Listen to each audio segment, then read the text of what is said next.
এইবার এফআইআর দায়ের করা হলো তৃণমূলের সর্বভারতীয় সাধারণ সম্পাদক অভিষেক বন্দ্যোপাধ্যায়ের বিরুদ্ধে। শুক্রবার বাগুইআটির এক বাসিন্দা রাজীব সরকার নামের ওই ব্যক্তি বিধাননগর কমিশনারেটে অভিযোগ দায়ের করেছেন।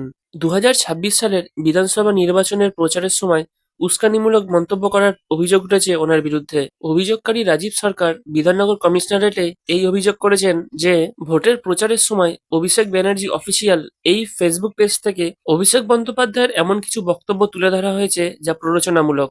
অভিযোগপত্রে দেখা গেছে দক্ষিণ চব্বিশ পরগনার মহেশতলা, হুগলির আরামবাগ, নদিয়ার হরিণঘাটা ও পূর্ব মেদিনীপুরের নন্দীগ্রামে দেওয়া অভিষেক বন্দ্যোপাধ্যায়ের কিছু বক্তব্য উল্লেখ করা হয়েছে। এই অভিযোগের ভিত্তিতে বিধাননগর সাইবার ক্রাইম থানা ভারতীয় ন্যায় সংহিতা ও জনপ্রতিনিধিত্ব আইনে মামলা দায়ের করেছে। তার মধ্যে দুটো জামিন অযোগ্য ধারাও রয়েছে এই ডায়মন্ড হারবারের তৃণমূল সাংসদের বিরুদ্ধে। তবে রাজ্যে পালাবদলের পর সরাসরি অভিষেক বন্দ্যোপাধ্যায়ের বিরুদ্ধে এফআইআর করা এই প্রথম ঘটনা। তাহলে কি অভিষেক বন্দ্যোপাধ্যায় এবার গ্রেপ্তার হতে চলেছেন?